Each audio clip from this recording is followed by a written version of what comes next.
клипче с кратки основни обяснения за машината, за да избегнем многото писане във Facebook. Това е машината. Първо, включването й става чрез ето тази букса, която влиза тук. Единият кабел, който излиза от нея, се свързва с контакта, а другият е педала, който натискаш с крак, докато шиеш. Първо ще ти обясня за вдяването на конеца. Това е горния конец. Взимаш макарата, поставяш я на този шиш, взимаш краят на конеца, прокарваш го тук през две ушета, през кръгчето, през другото уше. След това тук в дясната дупка и в дясно от тази метална пластинка, след това надолу, тук където пише 2, попъхаш вътре и даваш нагоре. Тук в лявата цепнатина трябва да излиза едно метално уше, през което също го нанизваш и пак даваш надолу. Ако металното уше го няма, трябва да завъртиш ето това, тази халка, която е за оборотите, и то съответно се показва повече или слиза надолу. Така, след това при иглата пъхаш го в тази цепнатина. Тук има горе едно уше, също през което го прокарваш, и след това вдяваш в иглата.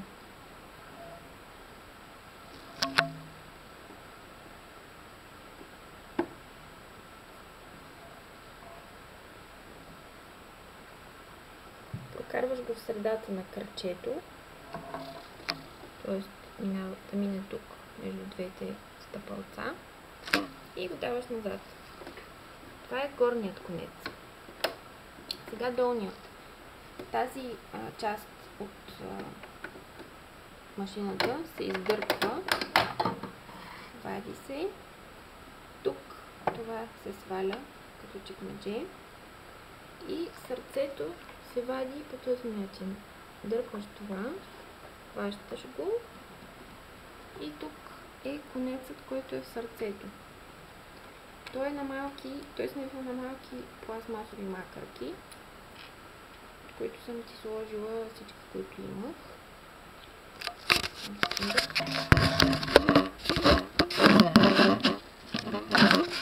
Така, ето го него. Когато ти свърши този конец или искаш да навиеш друг цвят, можеш да го направиш на машината ето тук. Слагаш го на това шишче, съответно взимаш нов конец, така трябва да е, когато не навиваш. Когато искаш да навиеш, го... Тук сега се представяме, че няма конец, въпреки че той има, но се представяме, че ти искаш да навиеш нов конец. Това стои така. Слагаш малката макаричка на него, буташ го надясно, след това отстрани има едно копче. То трябва да ти е в позицията на игла. Когато искаш да навиваш макаричка, го слагаш в позицията на макаричка. След това си имаш конец, който искаш да навиеш.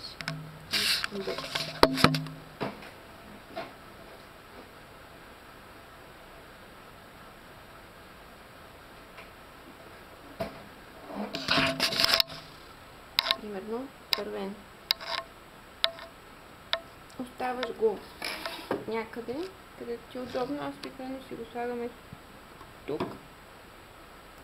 Издърпваш го, навиваш го няколко пъти. Ето така. Придържаш го да е успоредно, да отива конеца към малката макаричка и с педала натискаш, за да почне машината да работи. Да, навила съм го наобратно. Значи трябва да го навиеш ето така. В принцип не бъркам, а сега ще го снимам с едната ръка. Така, придържаш го, натискаш педала то почва да се навива. И така навиваш колкото ти трябва от този конец. Когато си готова, пак го издърпваш наляво, вадиш малката макаричка, преместваш бутона, за да е пак на игла и да шиеш с машината по нормален начин. Тук имаш навит,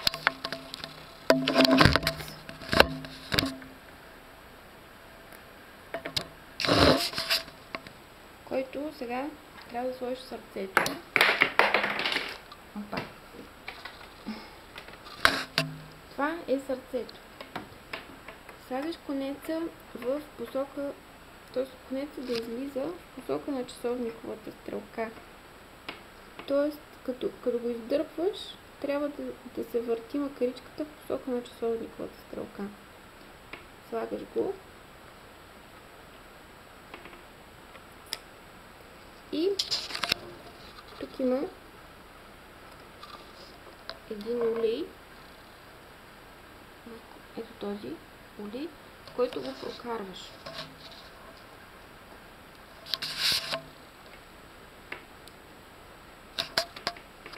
Много ми е трудно се на ръка.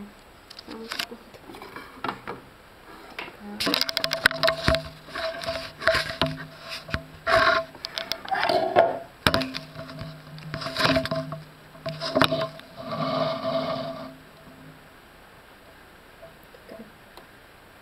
Ето в този олей прокарваш конеца.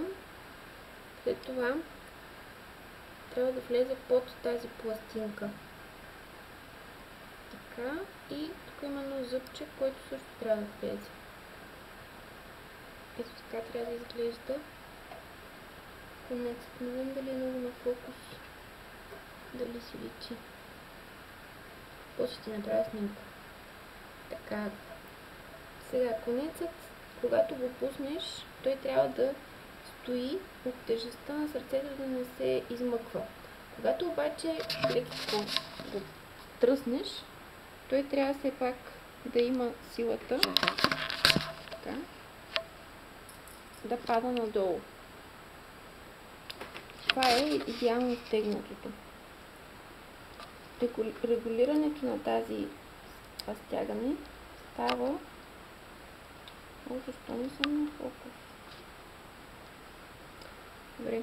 Регулирането става от едно нещо като винче, което се намира ето тук, с права отверка в някаква плоскост, можеш да го въртиш. Така, слагане на конеца в дупката. Така, поставяш го тук с това нещо нагоре, което трябва да влезе тук в една друга цветнотина и да щракне. Пъкаш конеца вътре. Затваряш по същия начин. Слагаш тая джаджа.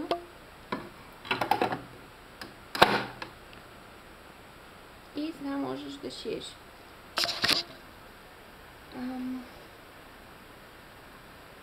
От горния конец също можеш да регулираш стягането му чрез ето това, тази халка. Долу-горе нормалното е това, което е отбелязано с чертичка 4, 5 и 6. Тук, когато намалява числото, е по-хлабаво. Когато се увеличава числото, става вече много стегнато.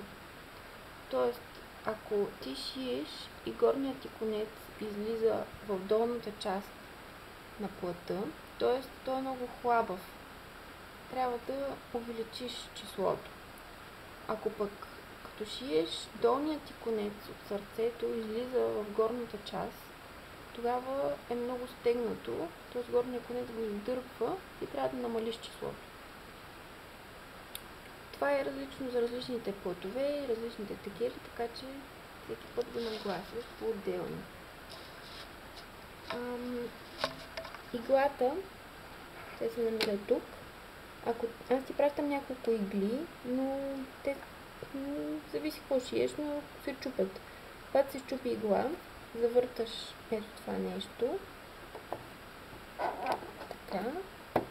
То освобождава иглата, която изваждаш Тя има, горната част е плоска в едната страна и кръгла в другата.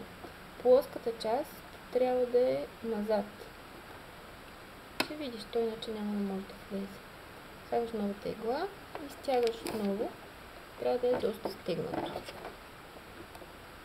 Така. Сега, тегелите. Имаш 21 тегела. От първи до четвърти това са илици. Тоест илик. Ако искаш да шиеш илик за копче, това е едно е началната му част, където началната или крайната, където завършва, за да не се разпарят цепнатината. 2 и 4 са съответно страничните.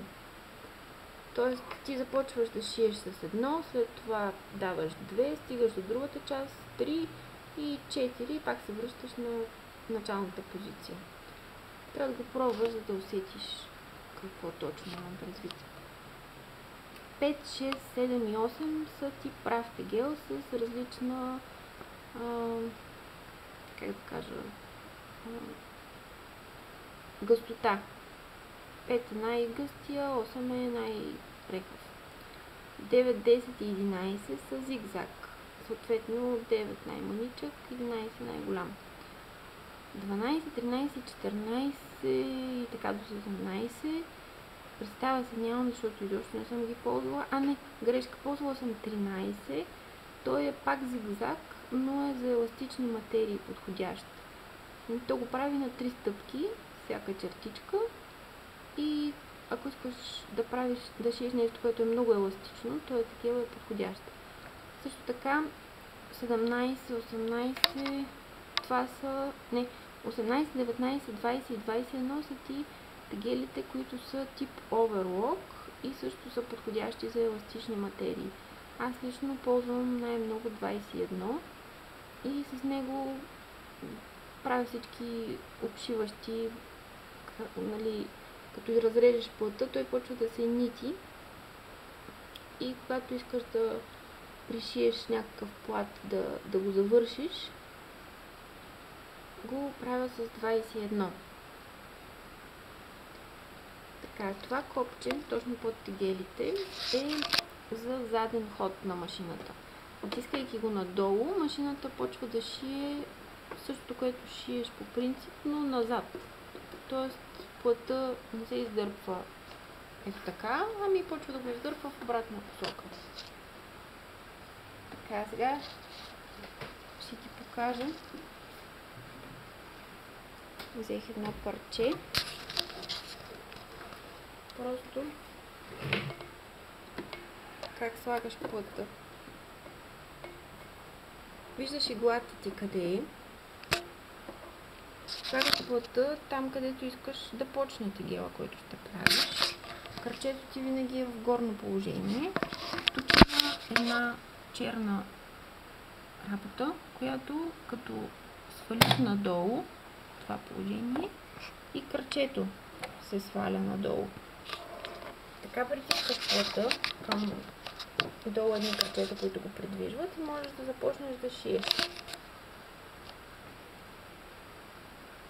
Иглата ни е вдяната на тегел 5 сме. Това е най-ситния прав плод.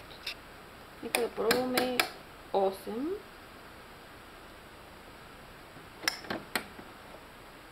Така.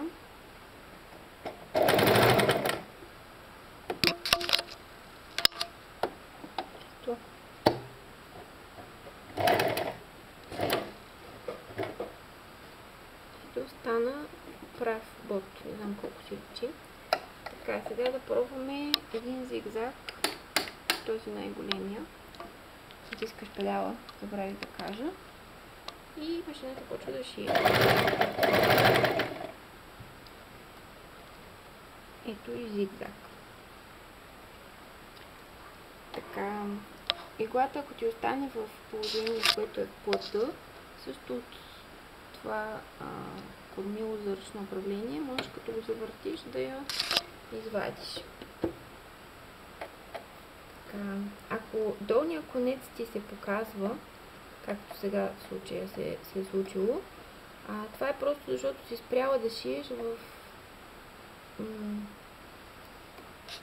позиция, в която долният ти конец е захванат за плътта. В такъв случай пак с това правиш един ход, така че игла